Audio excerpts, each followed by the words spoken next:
What is up, people? So man, dude, it has been a minute since we have done anything on this channel. We were supposed to be getting started on this project, but we had a lot going on here at the house. The backyard I have been doing, and today I want to bang out a couple projects left over on the Platinum, the F450. So we are going to work on this bad boy today here at the house, and I want to show y'all this product that I teamed up with a company to work with on this truck to get this done. We still have one more product review to do on this truck, and when this thing gets done, it's really close. It's gonna be a bad mamma jamma. So let's dive right into the box. So this was sent to us from Dynovox parts. Now we worked with this company here in the past, and I liked them so much that I reached back out to them and I was like, let's do a little bit more here on the Super Duty if y'all are up for it. They said they were up for it. So I said, what we're looking to do is we're looking to do that thing where you put the tuner on the truck and then you have to do something with your exhaust. So we reached out to them and we were like, can you send us an exhaust kit that for this vehicle that would fit? Now we went with the off-road race exhaust kit with no muffler. So this is all the piping we got, and this is 4-inch. All right, so now that we have all of our pieces laid out, they've sent you all the pipe you need, and then they've also sent you all your clamps. Now there's no instructions, so that's the reason why you're watching this video, is because we're gonna walk through this step by step. I got a feeling that these two pieces in here are in case you have a short bed or a long bed. That's gonna be my guess. So if you have the short bed combination of this is a dually of 450, so it's clearly gonna be a long bed, but you might have the crew cab short bed. I got a feeling you're not gonna be using one of these pipes. So we'll figure, I'll probably use everything on mine, but if you do have the short bed, my gut is telling me that you're not going to be using one of these. Now, what you're going to do, the easiest way to figure this out, I feel like, is of course we know what this piece goes to. So this piece has the flanged rolled edge on it like that. That's going to come off your downpipe, okay?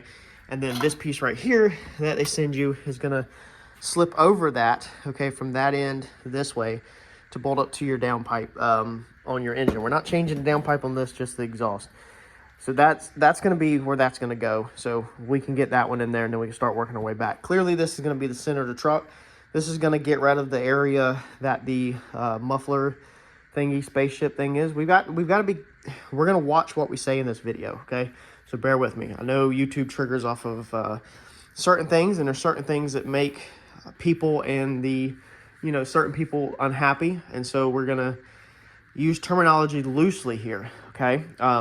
So that piece goes to your downpipe, and this clearly goes over your axle. It's very clear how high of an arch this piece is. So this is going to go over our axle. Now, when we come out of our axle, we need to obviously go out off the side of the truck like this. So my guess is going to be that this is going to somehow get us off the truck.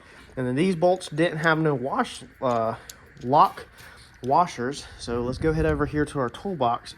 Sometimes with these kits, they're extremely good on pricing, but you might have to add something here or there. And that's the reason why we love these companies and we buy from these companies, is because the pricing is so good that it's worth adding stuff. So we need to put a lock washer on. You don't ever put a nut on without a lock washer, especially with something like this. It's going to have vibrations to it.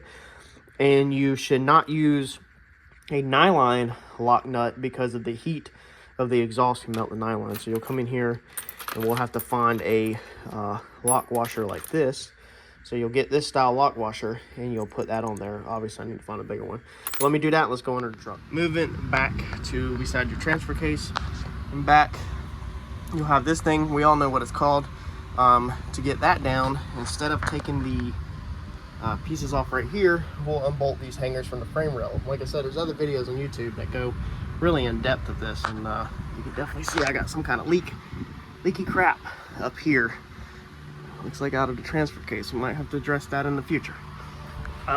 Moving back, we'll have this right here that needs to be unbolted, and then we'll have that flange right there that needs to be unbolted. And then going back up over the axle, you'll have some hangers back there that you need to slip out. Now I've already took PV blaster to all this. Pardon the wind noise. It is we've got a fan blowing in our truck and it is windy outside. I've already took PV blaster, hit this once. I'll hit it again with PV blaster, and then we will start undoing them. Don't worry about breaking the bolts. I actually prefer to just snap the bolts really fast. That way it can come on out of here and get this crap out of the truck, because you won't be using these bolts. You won't be using none of that. You'll have to unplug all your sensors that's related to this thing, all the hoses, and get all of that out of the way. This is what I've used to spray everything down with. You can pick this up at your local parts store, just PB Blaster. We've sprayed the bolts down with it, and then we're also gonna spray our rubber hangers down with it so we can slip the pieces out when we get. All right, so we got the back half out. Broke most of the bolts, all except for 2. When you come up here to this one, this bolt's easy to get, but this one you can't get a ratchet in there. So use yourself an extension. Get yourself where you're up here near the bell housing, okay? And it's easier to actually get some turning action on this thing versus trying to fight with it right there. All right, so I got this rocket ship thing out from underneath my truck. This thing is ridiculous how heavy this is. As you can see, I used some of the crib blocks from the race car to kind of put underneath it. You can also use a jack, but I figured let it fall down a couple inches onto the crib blocks and then kick it off the crib blocks, and basically that's what I did. This thing is crazy how much this weighs. It'd take 2 people to lift that up without killing yourself. I can pick this whole entire exhaust system up by myself in a box, obviously. So I mean, you're pulling off some significant weight off of this thing when you do this kit. Here's the other pieces, the back parts and that piece, and somebody had already boogered that thing back together, and bolts are broke. All that's trash. So here's the boxes you don't need. These come off the frame rails. These have to all do with your rocket ship that you pulled out from underneath your truck. When you're installing this kit, you can get rid of them. I'm gonna get underneath here now and start putting these pieces in. We're gonna this time start in the front. How we took this out was I started in the back. I got the back section out, then the center section kind of just fell out, and then I unbolted the front and then dropped the big piece in the center. This time we're gonna work our way from the downpipe back. And as we put everything together, we're gonna hang everything, leave it loose, and we're not gonna tighten it until everything is under the vehicle. This is going together super easy so far. Nice and clean. Bends. On your clamps though, I wanted to point out, you have a wider side and then a narrow side. The wider side of the clamp is always gonna go on the flared out piece. So this piece is flared right here. And the more narrow side is always gonna go on the side that's straight.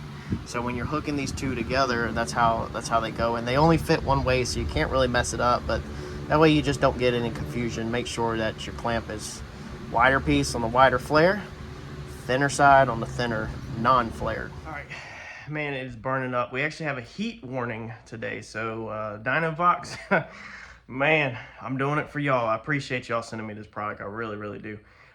This kit, I'm not lying, went together flawlessly. 0 issues, 0 complications. When I got to the very last piece, I thought it wasn't gonna fit, but then I realized you just gotta keep pushing and get the last piece to slide up. So the piece that goes up over the axle, the very last piece that sticks out of the fender over here, that piece has to slide up into the axle piece a decent amount to get the piece to drop in. Once it all drops in, and once you get everything in place, remember I have nothing tightened right now. Everything is just hanging under there.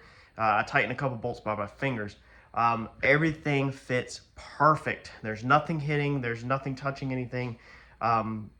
Very good quality on this kit. All right, look at that, man. Look at where it passes through. Look at that, dude. And like I said, I can literally put it right there because I don't have nothing tightened. Dude, you can't ask for better quality than that. For how affordable these kits are from this company, I mean, this thing is amazing. It hits right into the factory clamp right there. It goes up and over. It's not touching. Let's go up front. Right, it hits the factory hangers there. And then as you can see, I can wiggle it. It's not banging. It's not clanging. It's not touching the crossbar up there. Oh my God, crap in my way. Okay, it passes up and over, way up out of the way of the thing. It's not touching the spare tire. Everything is out of the way. All the clamps, like I said, are loose. Let's see here, and I'm turning all mine like that. Okay, we come down here, it hits again the factory hanger right there. The interesting thing with this piece, so this is the piece, I'm laying upside down. This is the piece that's extremely long. So how you have this kit put together is just like I said. The first piece up there has the flare on it. Then we have our long piece, okay? And then we have our 2 shorts right here because my truck is a long bed. So if your truck was not a long bed and your truck was a short bed, you would not be using, let's see here, that's a little one. You wouldn't be using this piece. So you would be using the piece that has the double flares on it, if you can see right there. So that piece right there is flared there, and it's flared right there. That's the piece you would be using. You would not be using the piece that's flared on one side and not flared on the other side. If it was a short bed, you won't be using that one at all. Up front, piece right here where they go together, it fits together good. Our clamps are on there. Now the very first thing I did do is I did tighten this up pretty decent. This is not 100% choked down, but your downpipe does move around a little bit. So I wanted to go ahead and make sure I started off on a good note and wanted to make sure that this pipe was centered down the frame rail and down the downpipe. So if we look down the downpipe, all right, it bends around just like it's supposed to, and then it starts us out where we go back down the truck perfectly straight. So I did go ahead and set this one right out the gate 100% right. Don't expect it to fit up exactly like the other one was. This is totally different. They're flared because they're designed to go and just squish together, so it doesn't have to fit exactly like the factory one does. When you squeeze this thing down together and this thing gets hot, this thing will seal up and squish itself together basically perfectly fine. And if you want to check these bolts later, you know, after a couple days of driving it, to make sure that this is squished and seated good, then you can. But besides that, all we got to do now is just tighten all of our clamps up down the whole entire run, and then we should be good to go. One more important piece that I'm going to show you here in 1 second, so don't exit out. As far as mounts, where this one hits the factory mount, you're using the first one but not the second one. So where you took it out of the frame on this side, I don't even have this bolt in or this nut on this one yet, but where you took these clamps out, you're going to put this one back in and you're going to leave that one on. So on your unit, let's see here, you're not going to utilize this front one. You can unbolt this one from the frame just like this near the downpipe. Okay, that can just be unbolted from the frame. This is the one right here. You're going to take this one off and utilize this one. You're not utilizing the very end one near the back of the vehicle. Everywhere that you unhook all of these spaceship sensors that used to be on your rocket ship, make sure you zip tie them up. There's a couple of different points that you're not going to need no more. So all of the sensors that was on this thing, make sure you zip tie them up so they're out of the way. If you want to put heat shrink over the end of the electrical connectors and seal them up from water with electrical tape and all that, you can. Just keep in mind that can also trap moisture in, because I doubt you're going to get that 100% watertight with electrical tape or a heat shrink. You could cut the wires and get extreme and cap them and all that crap. I'm going to leave mine hanging straight down. Most of the time, if you know anything about vehicles, then you know that the bottom of your vehicle does not get wet when you're driving normally. The tires kick up out here, but traditionally, if you've ever been under the vehicle right after it's been drove when it's rained, it doesn't exactly get wet underneath here unless you're like in some serious freaking storm, something crazy. I'd rather leave mine so that the water can literally just run right back out, and they you know, they don't hold moisture inside of them. You make your own decision against that of what you feel is best and go with it. I got all my clamps tightened down. This thing is freaking solid. I got one more clamp on the other side back there to tighten up, but this thing is solid. It will feel kind of flimsy when it's not tightened up, but when you tighten these big fat clamps down, it turns it into one solid piece of pipe and it's not going nowhere. If you decide that you want to add one more hanger back where the factory was, it's really not needed at all. I mean, you literally have this one right here, and then your other one would have been right here, so it's really close. If you want that one added back, then you can go ahead and take this off of your rocket ship right here. Take this off and bolt it back to the frame, and then you can just stop by one of your local exhaust shops and get them to just tack or weld on that little hanger here. That will slide right in there and you'll be good to go. I'm not going to do it because I don't need it. This kit is quality enough without it, but I know some people worry about that kind of stuff, and it's a very, very easy, cheap solution. Should be, I would say an exhaust shop would do it for probably 20 bucks, you know, if that. Let me retighten the bolts up front one more time, tighten the back ones up, and we're going to be done with this kit. Besides, one more very important piece that you need to stay tuned. If anybody's wondering why I've had the jack underneath the back of this truck, it's just simply to help me crawl around underneath it. So I just put a jack just to pick the body up just a little bit. That way I can roll around underneath there a little bit more. The tires are not off the ground. The tires are still on the ground. the jack just lifted the body up just a little bit. All right, so this is the last thing that you need is you need a tuner. Now this is downloading and doing its thing. This is brand new. I just bought this from Minimax. This is the Minimax H&X Minimax. This is gonna handle everything from you removing the stuff that you just removed off the truck. And this is gonna allow you not to have any check engine lights or anything like that on the vehicle. So it has to be tuned. Now, a lot of people will knock the Minimax, but I want to go over something real fast with you and make sure you understand this clear as day. If you Google it, the Minimax, they say it's a dinosaur, it's outdated, and you can't do a lot with it.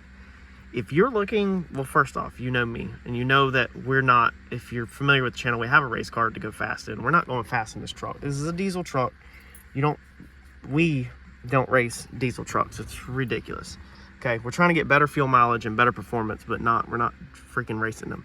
So we're not worried about putting in no tune. We're not upgrading no freaking turbos. We have a race car to go fast. We're not upgrading none of that crap, okay? We just took off what we took off and we're leaving the rest of it alone.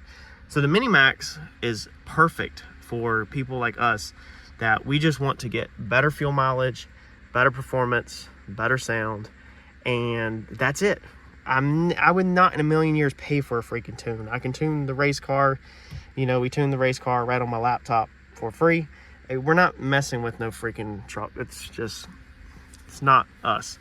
So if you are the same as us and you're not looking to do none of that crap, then this is the move for you. H&S Minimax is going to be the best bang for the buck. It's going to be the most affordable, and it's going to make sure that you get rid of all your check engine lights. All right, so there you go with the gauge installed.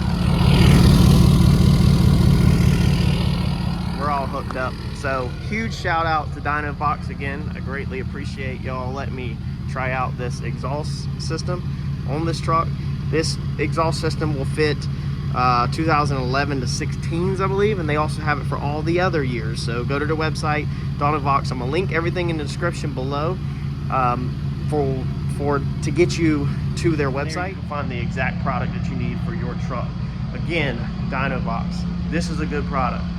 Greatly appreciate y'all letting me try this one out. You did a good job on this one, and I highly recommend this to any of y'all. Thanks, y'all.